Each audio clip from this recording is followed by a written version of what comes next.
कार्यक्रम महाराष्ट्र राज्य रस्ते विकास महामंडळ आणि नवयुगा इंजिनिअरिंग कंपनी यांनी मिळवून लोणावळा महाराष्ट्र येथे 1 मे 2026 रोजी प्रस्थापित केला आहे।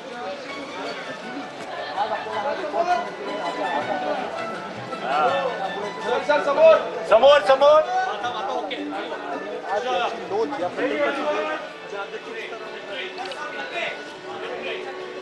तर मिसिंग लिंकचं लोकार्पण या ठिकाणी झालेलं आहे आणि Guinness book of world record सुद्धा या ठिकाणी क्रिएट झालेला आहे। 22.33 असा भूमिगत रुंद असा हा बोगदा तयार झालेला आहे आणि त्यासाठी आता आपण पाहतोय की Guinness book of world record मध्ये याची नोंद झालेली आहे। MSRDCच्या शिखरामध्ये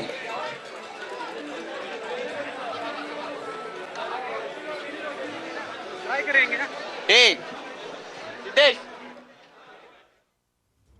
तर आपण पाहू शकतो या ठिकाणी आता Guinness book of world record मध्ये या मिसिंग लिंकची नोंद करण्यात आलेली आहे। सर्वात रुंद बोगदा अशी नोंद यामध्ये करण्यात आलेली आहे। हे दोन्ही दृश्य बघा, एकीकडे हा रेकॉर्ड तयार झालेला आहे तर दुसरीकडे हा मिसिंग लिंक नेमका कसा आहे या संदर्भातली दृश्य जी आहे ती आपण आपल्या टेलिव्हिजन स्क्रीनवरती पाहतोय। स्वतः मुख्यमंत्री आणि उपमुख्यमंत्र्यांनी या संपूर्ण मिसिंग लिंक वरून प्रवास केलेला आहे।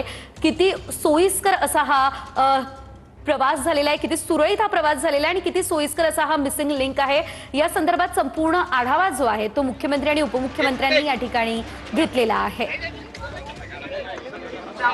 आमदार पुढे आलाय तर यानंतर काही वेळातच मुख्यमंत्री देवेंद्र फडणवीस हे संवाद साधण्याची देखील शक्यता आहे, आपला अनुभव सांगण्याची देखील शक्यता व्यक्त केली जाते।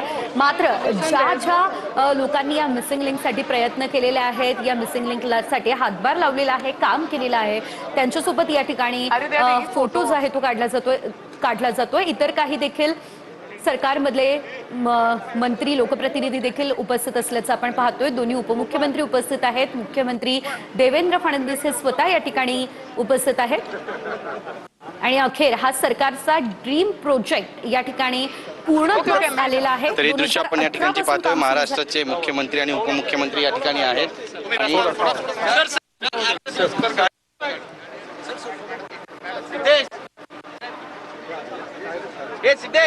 तर आपण पाहू शकतो आता अतिशय सुसाट आणि वेगवान असा प्रवास या मिसिंग लिंक वरून होणार आहे। आज महाराष्ट्र दिनाचं औचित्य साधत आजपासून हा मिसिंग लिंक जो आहे तो सेवेत दाखल झालेला आहे। 2018 पासून काम सुरू झालेलं होतं आणि अखेर आता आज लोकार्पण जे आहे ते या मिसिंग लिंकचं करण्यात आलेलं आहे।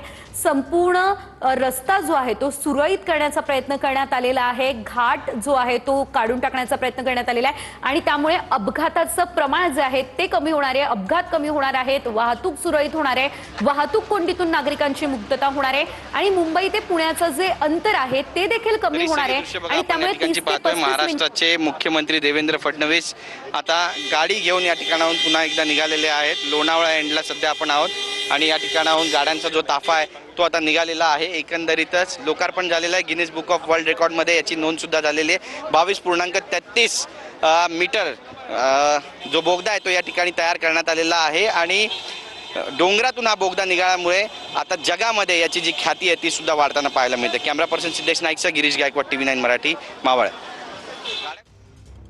तर आपण पाहू शकतो आता पुन्हा एकदा लोणावळ्यापासून हा मुख्यमंत्री देवेंद्र फडणवीस यांचा जो प्रवास आहे तो सुरू झाला असल्याचं आपल्याला बघायला मिळतंय। खोपोली बोगद्यापासून त्यांनी आपला आधी प्रवास सुरू केलेला होता, त्यानंतर लोणावळ्यापर्यंत त्यांनी प्रवास केला आणि आता पुन्हा एकदा लोणावळ्यापासून ते निघालेले आहेत। मात्र हा संपूर्ण मिसिंग लिंक बघा, अतिशय सुंदर असा हा रोड जो आहे तो बनवण्यात आलेला आहे आणि त्या दरम्यानची आपण ही दृश्य जी आहे ती पाहू शकतोय। केवळ राज्यासाठीच नव्हे तर संपूर्ण देशासाठी हा प्रोजेक्ट जो आहे तो अतिशय महत्त्वाचा प्रोजेक्ट आहे, कारण Guinness book of world record मध्ये देखील या मिसिंग लिंकची नोंद आता करण्यात आलेली आहे। एकंदरीत आपण जर बघितलं तर सरकारचा हा ड्रीम प्रोजेक्ट होता, ज्या प्रकल्पासाठी 6,695 कोटी रुपयांचा खर्च देखील करण्यात आलेला आहे आणि आज मुख्यमंत्री आणि दोन्ही उपमुख्यमंत्र्यांनी या मिसिंग लिंकचं लोकार्पण केलेलं आहे। 13.3 किलोमीटर लांबीचा हा संपूर्ण प्रकल्प आहे। मुंबई पुणे प्रवासाचा वेळ अर्ध्या तासानं कमी होणार आहे. 30 ते 35 मिनिट आता वाचणार आहेत आणि त्यामुळे ज्यांचा नियमित मुंबई ते पुण्याला प्रवास असतो त्यांच्यासाठी खरं तर हा मार्ग अतिशय महत्त्वाचा मानला जातोय. MSRDC कडून हा प्रकल्प जो आहे तो तयार या ठिकाणी करण्यात आलेला आहे. सर्व सुविधांनी युक्त सुरळीत प्रवास व्हावा यासाठी संपूर्ण प्रयत्न करण्यात